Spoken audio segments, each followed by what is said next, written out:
I've been playing the violin since I was 4. It started as a way for my mother to keep me focused after my father left, but over time, it became something more, an extension of my soul.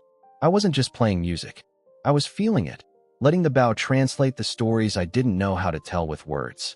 Mom always said I had a gift. When she first placed that quarter-sized violin in my hands, something clicked. The way the wood felt against my chin, how the strings vibrated beneath my fingers, it all made sense in a world that often didn't. Our apartment in Boston wasn't much, just a 2-bedroom walk-up in Allston with creaky floors and radiators that hissed through winter nights, but it was enough for us. Mrs. Abramovich lived downstairs, a stern, Ukrainian woman who had played with the Kiev Philharmonic before coming to America. She became my teacher when Mom couldn't afford lessons anymore. "You have old soul in young fingers," she'd say in her thick accent, adjusting my elbow position for the 1000th time. She never smiled during lessons, but sometimes, when I'd hit a particularly difficult passage just right, I'd catch a softening around her eyes. By 8, I was performing in local recitals.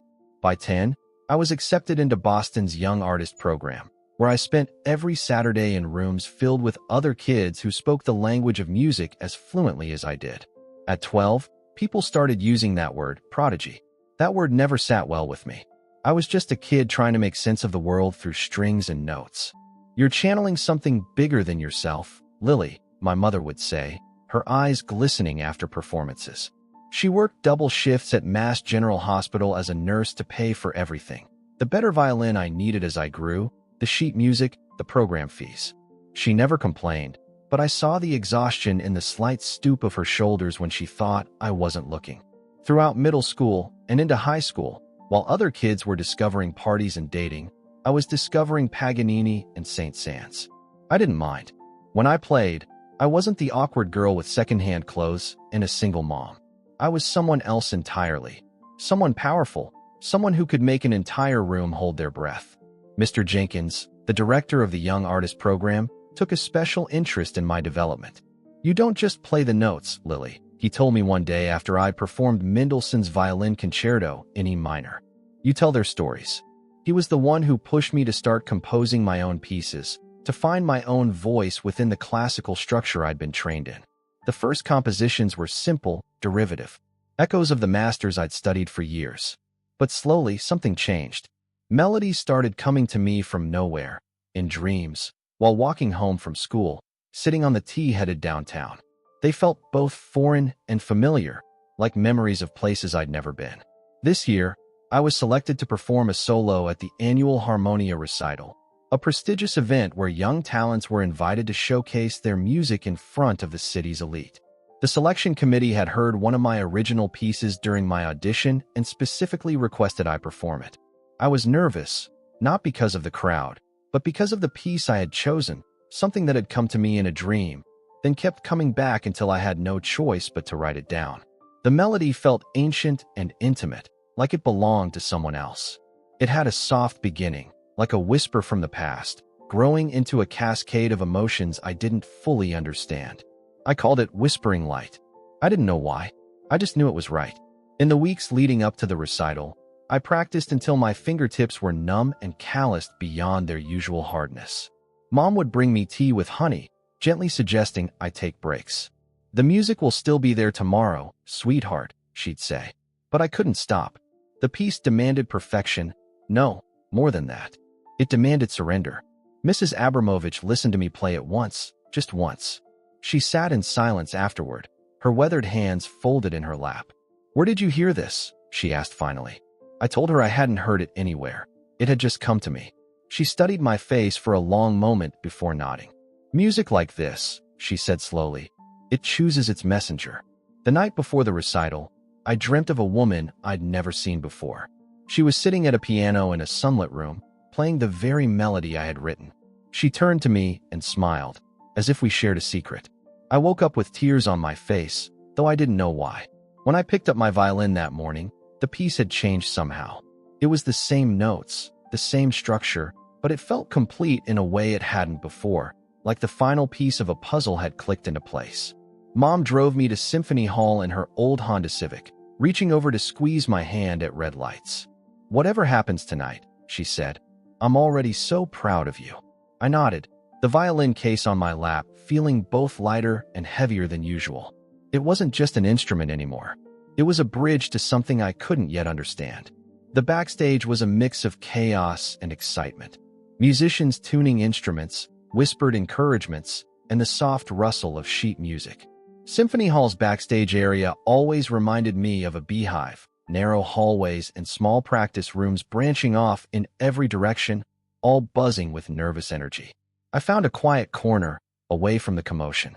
The worn velvet bench beneath me had probably supported generations of musicians before their moments of truth. I stayed quiet, seated there, my violin resting against my chin as I silently went over the opening notes. I tried to push down the nerves bubbling inside me, but they refused to settle. This piece was different. It meant something, though I didn't know exactly what. 5 minutes, Miss Collins. The stage manager, a harried man with wire-rimmed glasses and a clipboard, called to me. I nodded, not trusting my voice. My hands were steady. They always were when it mattered, but my heart hammered against my ribs like it wanted to escape. Emma Chun, another violinist who had performed earlier, stopped by. "You'll be amazing, Lily," she said, squeezing my shoulder. "Your piece is beautiful." Emma and I had started in the Young Artist program together years ago. While I'd stayed focused solely on violin, she'd branched out to other instruments, becoming something of a musical polymath. "Just remember to breathe," she added with a knowing smile. Through a gap in the heavy curtain, I could see the crowd filtering in. Symphony Hall's ornate interior glowed under the chandelier lights, the gilt details catching and reflecting the soft illumination. The first row was filled with people in suits and gowns, faces I recognized from news articles and business magazines. The mayor was there, along with several university presidents and arts patrons. Among them was him, Alexander Royce, CEO of Royce Innovations, one of the richest men in the world. His presence was unexpected. He was rarely seen in public since his wife's death, yet here he was, sunglasses on, posture stiff. He looked like he didn't belong in this place of fragile melodies and emotional vulnerability. I'd read about him in the Globe, a tech genius who had revolutionized renewable energy storage before he was 30, making billions in the process. His wife had died in a car accident 8 years ago, and since then, he'd become something of a recluse, known more for his charitable foundation than public appearances. The Royce Foundation was the primary sponsor of the Young Artist program, though he never attended events. Until tonight. "That's Alexander Royce," whispered Jasmine Torres, a cellist who'd appeared by my side, following my gaze. "I heard he donated $500,000 to the hall's restoration project last month. Didn't think he'd actually show up, though. I wondered what brought him here. A sponsor obligation, maybe, or just boredom." I turned away and breathed slowly. I couldn't think about the audience. Not him, not anyone. I had a story to tell, even if I didn't fully understand it. Mr. Jenkins approached, his bow tie slightly askew as always. "Your mother's in the 3rd row, center," he said quietly. "She looks very proud."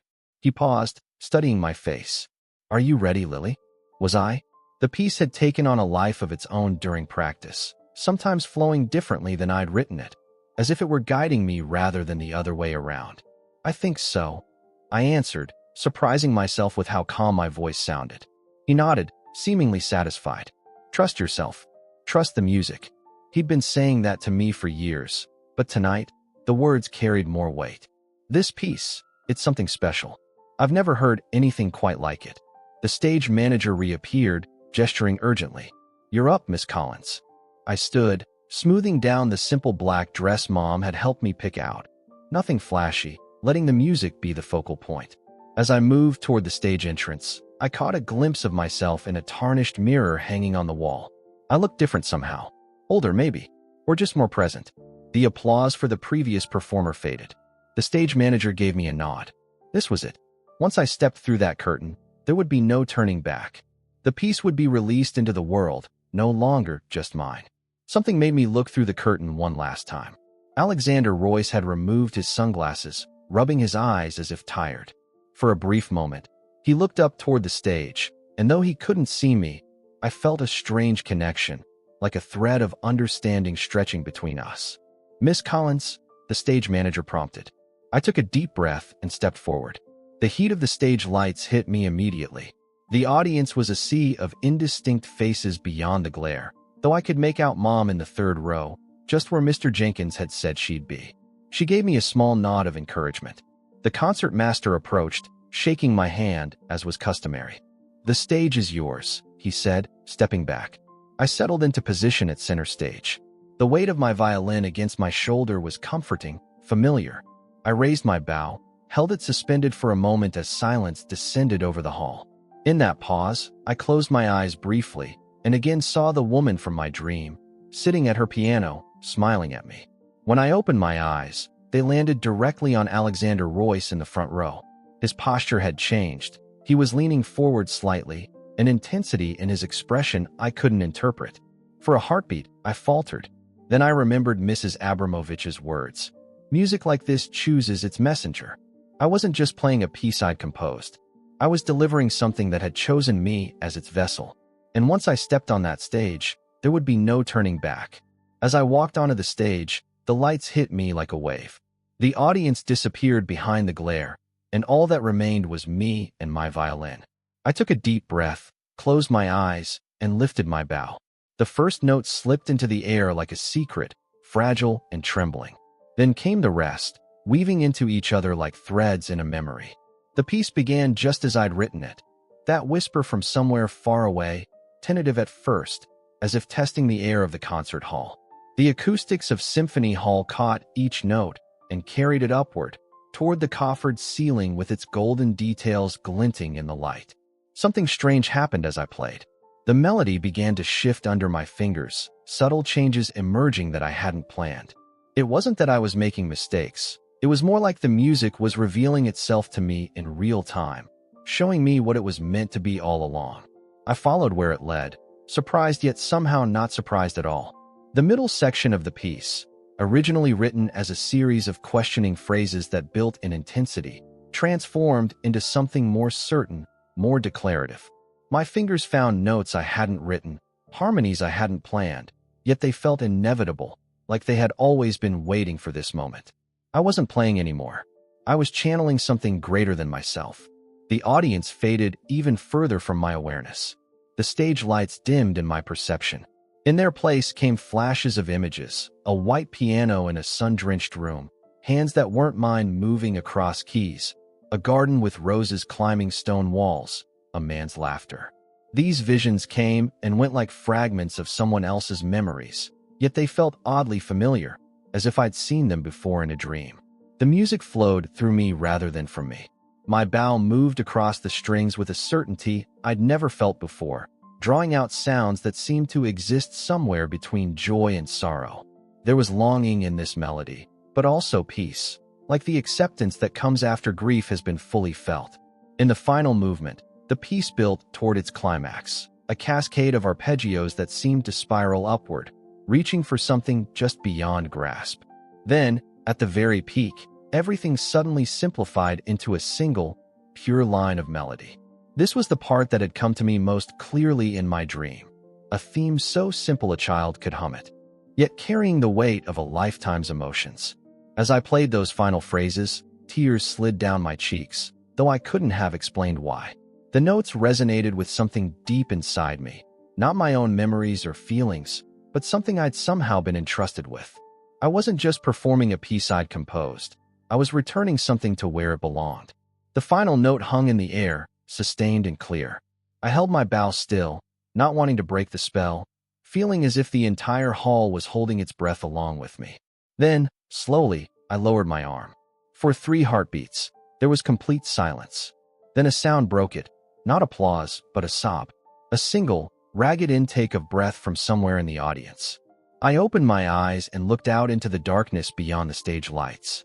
As my vision adjusted, I could make out the front row again. And there he was, Alexander Royce.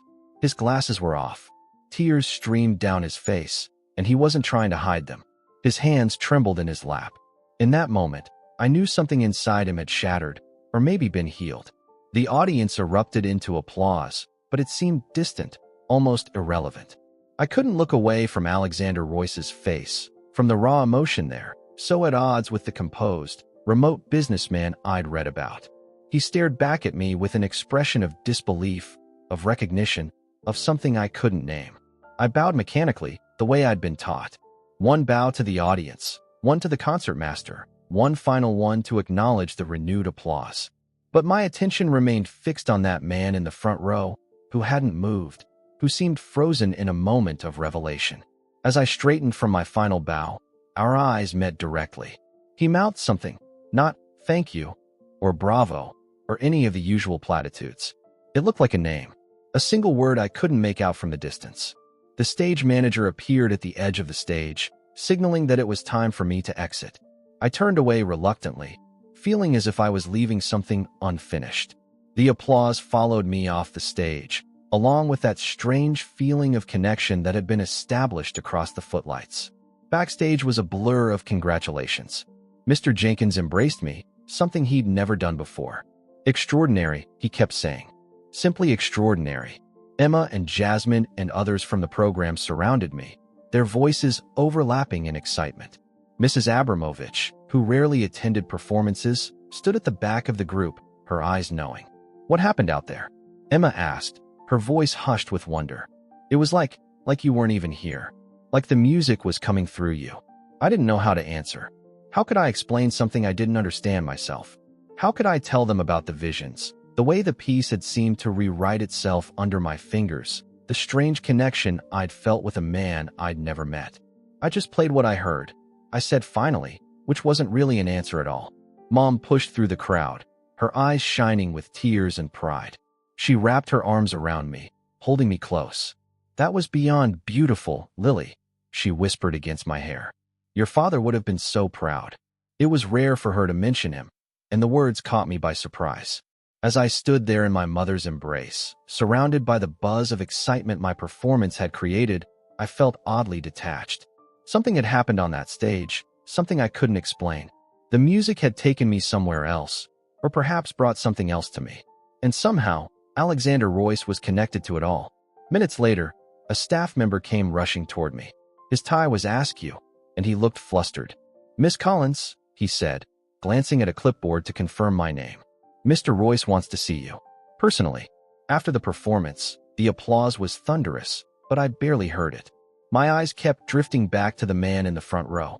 When the curtain fell and I returned backstage, I felt like I had stepped out of a dream. Mom squeezed my hand as we were led through the backstage area. "Are you okay, sweetheart? You look pale." "I'm fine," I said automatically, though I wasn't sure that was true. Something fundamental had shifted during those moments on stage.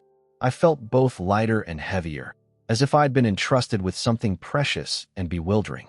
Mr. Jenkins intercepted us, his face flushed with excitement. "Lily, that was extraordinary. I've already had 3 composition professors ask about you, and the conservatory's dean wants to discuss scholarship opportunities." He lowered his voice. "And Richard Martinez from Atlantic Records was here.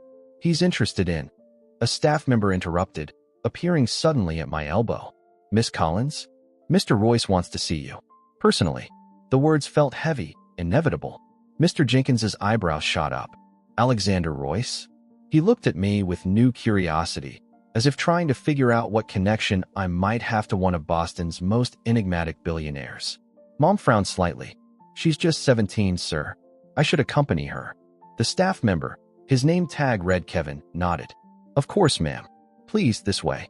We were led through a maze of corridors, past the dressing rooms used by the Boston Symphony Orchestra's principal musicians, to a small reception room reserved for major donors. Kevin knocked lightly on the door before opening it. Alexander Royce stood alone, staring out the window, his back turned. The room was elegant but understated, leather furniture, dark wood paneling, a few tasteful paintings of past conductors on the walls. The floor-to-ceiling windows overlooked the twinkling lights of Huntington Avenue. "Mr. Royce," Kevin announced, "Miss Collins, and her mother." When he turned to face us, I was struck by how different he looked up close. In photos, Alexander Royce always appeared polished, remote, almost untouchable. The man before me seemed raw, vulnerable. His eyes were red, but his voice was calm when he spoke. "Thank you for coming." He gestured to the seating area. "Please." Mom and I sat on one of the leather couches. I placed my violin case carefully beside me, a habitual gesture of protection. Mr. Royce remained standing. "That was quite a performance, Miss Collins," he he said after a moment of silence. His voice had a quality I hadn't expected, gentle, with traces of what might have been a southern accent long smoothed away. Thank you, sir. The formality felt strange in this charged atmosphere. He moved closer, studying my face with an intensity that should have been uncomfortable but somehow wasn't. I've heard many accomplished musicians in this hall. What you did tonight was something else entirely. Mom shifted beside me. My daughter has been playing since she was very young. She's dedicated herself to— Where did you hear that melody? He interrupted, his eyes never leaving my face. The directness of the question startled me. I didn't hear it anywhere, I said truthfully. I composed it myself. He froze. His hands, I noticed they were trembling slightly, gripped the back of the chair in front of him. That's not possible, he said, so quietly it was almost a whisper. I assure you, Mr. Royce, Mom began, her nurse's voice taking over. Calm, authoritative. Lily wrote that piece herself. Her teacher can confirm. When? He asked, cutting her off again. When did you compose it? I tried to remember exactly. It started coming to me about 3 months ago. In dreams, mostly. I'd wake up with fragments of it in my head. Dreams, he repeated, as if the word held some special significance. Mom was growing visibly uncomfortable with the direction of the conversation. Mr. Royce, I'm not sure what this is about, but that melody, he said slowly, painfully, was written by my wife, Alara. She passed away 8 years ago. It was our song. She never shared it, never wrote it down, only played it once, at our wedding. The room seemed to tilt around me. Mom's hand found mine, squeezing tightly. That's not possible. I echoed his words back to him. I've never heard of your wife. I didn't know she was a musician. Few people did. A sad smile touched his lips. She was private about her music. She played for herself, mostly, and sometimes for me. He moved to a sleek briefcase sitting on a side table, opened it, and removed a tablet. His fingers moved across the screen, searching for something. After she died, I found this on her personal computer. The only recording she ever made. He turned the tablet toward us and pressed play. The sound that emerged was a piano, not a professional recording, just something captured on a home device. But the melody was unmistakable. The very same one that had haunted my dreams for months, the one I'd just performed on stage. There were slight variations, different phrasings, but the essence was identical. I couldn't speak. Mom's grip on my hand tightened. The recording ended. Mr. Royce set the tablet down carefully, as if it contained something fragile. She called it Light Whispers, he said. Almost the reverse of your title. I don't understand, I managed finally. How could I know this piece? That's what I'm trying to understand as well. He sat down across from us, his movements deliberate, as if he were very tired. Have we met before, Miss Collins? Perhaps at a foundation event. I shook my head. No, sir. Did you ever attend the Alara Royce Center for Music Education in Cambridge? It opened 5 years ago. Again, I shook my head. I've been in the Young Artist program at Symphony Hall since I was 10. He leaned forward, studying me with that same intense gaze. The similarities are too precise to be coincidence. The opening theme, the bridge passage, even that unusual chord progression in the middle section, it's all Alara's work. Mom cleared her throat. Mr. Royce, I understand this must be very emotional for you, but I assure you, Lily didn't copy anyone's work. She's never been the type to— I'm not accusing her of plagiarism, Mrs. Collins, he said softly. I'm suggesting something far more inexplicable. The way he looked at me then, it wasn't suspicion or anger. It was wonder and something like hope. What do you know about Alara? He asked me directly. Anything at all? Any impression? I hesitated, uncertain whether to share the flashes of images I'd experienced while playing. They seemed too personal, too strange. But his gaze held me, demanding truth. I saw things, I admitted. While I was playing. A white piano in a sunny room. A garden with stone walls. They weren't my memories. Mr. Royce went very still. Our house in Beacon Hill, he said after a long moment. Alara's studio had a white grand piano. The garden was her sanctuary. Mom looked between us, clearly struggling to make sense of the conversation. This is very unusual, Mr. Royce. Perhaps there's a rational explanation. Maybe Lily heard the piece somewhere and forgot. But I knew that wasn't possible. The melody had come from somewhere deeper than memory. Mr. Royce reached for his phone. There's someone I'd like you to meet.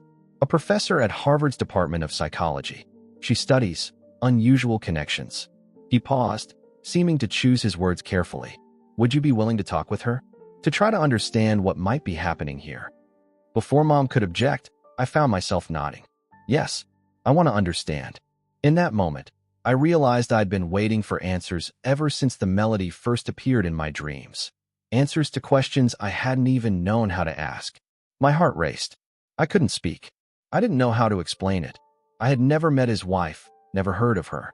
But the melody had come to me clearly, insistently, as if someone had whispered it into my dreams.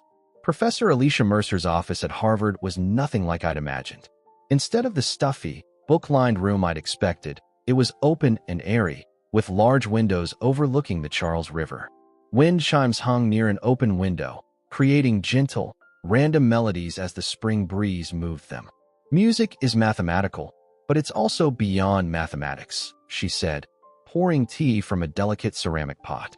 The Pythagoreans believed musical harmonies were reflections of the harmonies of the universe. It had been 3 days since the recital.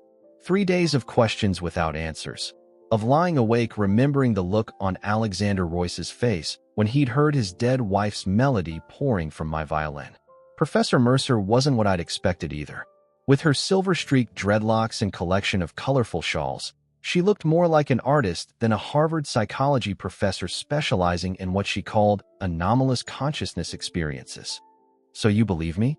I asked cautiously, warming my hands on the mug of tea she'd given me. Mom sat beside me, silent but watchful. She'd been reluctant about this meeting, worried about the effect all this strangeness might have on me, but ultimately she'd agreed it might help us understand. Believe what exactly? Professor Mercer countered. That you composed a piece of music identical to one written by Alara Royce without ever having heard it? Yes, I believe that happened.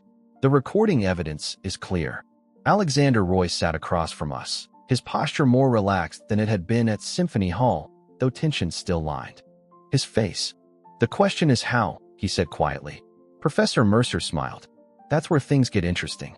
Traditional psychology would offer explanations like cryptomnesia, unconsciously accessing forgotten information. Perhaps you heard the melody somewhere, Lily, and forgot the source. That's what I thought. Mom interjected, relief evident in her voice. There must be a rational explanation. Except, Professor Mercer continued, Alexander assures me Alara never performed this piece publicly, never recorded it commercially. The only recording exists on her private computer. Could someone else have shared it? I suggested. Another musician who might have heard it? Alexander shook his head. Alara played it once at our wedding. The only guests were family and close friends, none of whom were connected to musical circles in Boston. Professor Mercer leaned forward, her bracelets jingling softly. There are other frameworks we might consider. Carl Jung proposed the concept of the collective unconscious, a shared reservoir of experiences accessible to all humans. Some believe artistic inspiration often comes from tapping into this collective awareness. But this wasn't general inspiration, Alexander pointed out. This was a specific, complex musical composition. There's something else, I said hesitantly. All eyes turned to me. The dreams, they weren't just about music. I saw places. A white piano, a garden with stone walls. And I glanced at Alexander, unsure whether to continue. Go on, he encouraged softly. A man laughing. I couldn't see his face clearly, but now I think it might have been you. A younger you. The color drained from Alexander's face. He looked at me with a strange mix of awe and sorrow. Her name was Alara. She was a composer, but private. She always said music could find its way to those who needed it most. I thought it was just something romantic she used to say. He chuckled through what looked like unshed tears. Professor Mercer watched our exchange with keen interest. There's a concept in some spiritual traditions called soul resonance, the idea that souls with similar frequencies can communicate across conventional boundaries, including time and death. Mom shifted uncomfortably. That sounds like, I'm not talking about mediumship or seances, Professor Mercer clarified. I'm talking about a deeper level of connection that science is only beginning to explore. Quantum entanglement suggests particles once connected remain connected regardless of distance. What if consciousness works similarly? The room fell silent except for the gentle tinkling of the wind chimes. Through the window, I could see rowers on the Charles, their movements synchronized, or is dipping into the water in perfect rhythm. Have you had other experiences like this, Lily? Professor Mercer asked. Other pieces of music that came to you fully formed? Other visions or dreams that seemed more than ordinary? I thought about it. Not exactly like this. But sometimes when I play, especially pieces I've written, it feels like I'm channeling something. Like the music already exists somewhere, and I'm just finding it. Many artists describe the creative process that way, she nodded. As discovery rather than invention. Alexander had been quiet, lost in thought. Now he looked up. Then he asked, "Have you ever lost someone?" His voice was steady but filled with emotion. That's what I want to know. Have you experienced grief, Lily? The kind that reshapes who you are? I hesitated. My father. He was gone, but not in the same way. I shook my head. No, but sometimes, when I play, I feel like someone's guiding my hands. I can't explain it. He nodded slowly. Maybe you don't have to. Maybe she found her way back. Through you. The way he said it, not as a question, but as a quiet realization, sent a shiver through me. Mom reached for my hand. This is all very abstract, she said carefully. I'm not sure what it means for Lily's future, for her music. Professor Mercer smiled gently. It means your daughter has a remarkable gift, one that goes beyond technical skill. She's receptive in a way few people are. But why me? I asked, the question that had been haunting me since the recital. Why would Alara's music come to me specifically? Alexander looked at me thoughtfully. Alara believed music had its own consciousness, its own will. She would say certain melodies choose their performers. There might be a simpler explanation, Professor Mercer suggested. The Young Artist Program is sponsored by the Royce Foundation, correct? Perhaps there's a connection there. Some resonance created by Alexander's ongoing support of young musicians in Alara's memory. It made a certain kind of sense. A circle completed. I have a proposition, Alexander said suddenly. The Alara Royce Center has a composer-in-residence program. It's usually reserved for established musicians, but I think we could make an exception. Mom straightened. That's very generous, Mr. Royce, but Lily's still in high school. She has college applications. It wouldn't interfere with her education, he assured her. Just weekend sessions, access to Alara's instruments, her studio, and, he hesitated, access to her unfinished works. There are others, pieces she started but never completed. I felt a jolt of recognition. The dreams haven't stopped, I admitted. There's more music coming through. Different pieces. Alexander's eyes widened. You're still receiving them? I nodded. Almost every night now. Fragments, mostly. But they're becoming clearer. Professor Mercer leaned back in her chair, observing us. This could be a remarkable opportunity to study this phenomenon more closely. With your permission, of course, she added, glancing at Mom. Mom looked uncertain. I don't know. This is all happening very quickly. Just think about it, Alexander said gently. No pressure, no expectations. But if there's a chance that Alara is somehow completing her work through Lily, don't you think that deserves exploration? The wind chimes sang a complicated pattern as the breeze freshened. I found myself analyzing the intervals, the random beauty of their sequence. I want to do it, I said, surprising myself with the certainty in my voice. I want to understand where this music is coming from. And I looked directly at Alexander. If it really is Alara's music finding its way back, then it deserves to be heard. Alexander's smile was like sunrise after a long night, gradual, transformative. She would have liked you, he said simply. As we left Professor Mercer's office, walking across Harvard Yard with its ancient elms just beginning to leaf out, I felt a strange sense of peace. The mystery hadn't been solved, not really. But somehow, accepting the inexplicable nature of what had happened felt like its own kind of answer. Are you sure about this? Mom asked quietly as we headed toward the tea station. Getting involved with the Royce Foundation, exploring these connections? I thought about the melody that had found me, about the feeling of rightness when I played it, about the look on Alexander's face when he'd recognized his wife's music coming through my violin. Yes, I said. I'm sure. That night, I dreamed of Alara again. This time, she turned from her white piano and spoke. There's so much more to share, she said, her voice clear as bells. So much music still waiting. I woke just before dawn, reached for the composition notebook I keep by my bed, and began to write. After that day, everything changed. Not in the way I expected. There were no sudden fame or record deals. but something deeper. Alexander Royce funded a scholarship in Alara's name, dedicated to young composers guided by something greater than themselves. I was the first recipient. The Alara Royce Center for Music Education sat on the edge of Cambridge, overlooking the river, a modern building of glass and warm wood that somehow managed to feel both cutting-edge and welcoming. I spent my weekends there now, in a studio that was a faithful recreation of Alara's original space at their Beacon Hill home. The white grand piano gleamed in the sunlight that poured through floor-to-ceiling windows. Acoustic panels ensured perfect sound. It was a sanctuary for creation. This was her favorite time of day, Alexander said one Saturday afternoon, bringing me tea in a hand-thrown mug. He'd stopped wearing sunglasses indoors. The grief was still there in his eyes, but it had softened into something more like gentle remembrance. Late afternoon, when the light hits the water just so. In the 6 months since that fateful recital, we developed a comfortable routine. I would work at the piano or with my violin, transcribing the melodies that came in dreams or meditation. Alexander would work in his office down the hall, appearing occasionally with tea or snacks, never intruding, just checking in. Sometimes he'd sit quietly in the corner armchair, listening as I played through Alara's reclaimed compositions. "Does it bother you?" I asked once, hearing her music again. He considered the question seriously, as he did all questions. At first, it was like reopening a wound. But now, he gazed out at the river. "It feels like she's completing something important. Through you." Professor Mercer continued to study the phenomenon, recording our sessions, documenting the emergence of each new piece.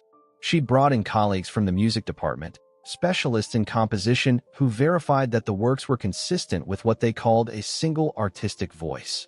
The music that flowed through me matched Alara's known pieces in style, structure, and emotional quality. "It's unprecedented," Professor Mercer told us after one particularly productive session where I'd completed what we were calling River Sonata, a complex piece for piano that had come to me over several weeks of dreams. There are documented cases of artistic inspiration attributed to external sources, but nothing with this level of specificity and consistency. I'd grown accustomed to her academic language, the careful way she framed the inexplicable. Mom still struggled with it all, worried that I was somehow being exploited or losing myself in someone else's artistic vision. But I knew better. This collaboration across the boundary of death had become the most authentic expression of my own musicality. "It doesn't feel like possession," I tried to explain to Mom one evening as we washed dishes in our Alston apartment. "It's more like translation. Like I'm helping something find its form." She handed me a plate to dry. "I just want to make sure you're still developing your own voice as an artist. That you're not just becoming a conduit for someone else's unfinished business." Her concern touched me. "I am," I assured her. "In fact, my own compositions are stronger now. It's like I've had the most amazing master class." It was true. When I wasn't working on Alara's music, my own creative output had flourished. The distinction between her voice and mine became clearer over time. Her work romantic and intricate, mine more contemporary and angular. Both valuable, both authentic. Mrs. Abramovich, who had been skeptical at first, now came regularly to the Alara Royce Center to listen to my progress. "Two composers," she said simply after hearing me play both Alara's work and my own in the same session. "Different souls, different voices, both speaking through same hands. Is miracle." Coming from Mrs. Abramovich, who had seen everything in her long career, this was high praise indeed. The Young Artist program continued, though my participation had evolved. Mr. Jenkins had been wary initially, concerned that the Royce Foundation might be poaching his star pupil. But when Alexander proposed a formal partnership between the program and the center, including expanded scholarships and master classes, his concerns were addressed. "Just don't forget where you started," Mr. Jenkins told me after a Saturday rehearsal. "We're proud of you, Lily." Life settled into a new pattern. School during the week, the center on weekends, regular sessions with Professor Mercer, and performances when time allowed. I turned down several recording offers, feeling that neither Alara's music nor mine was ready for that level of exposure. Both needed time to develop fully. Alexander never pushed. He seemed content to let the process unfold naturally, grateful for whatever emerged. We'd become friends, in our way. He shared stories about Alara, her childhood in Charleston, her rebellious years at Juilliard, her decision to compose privately rather than commercially. I came to know her through his memories and through her music, building a portrait of a brilliant, gentle soul who had left too soon.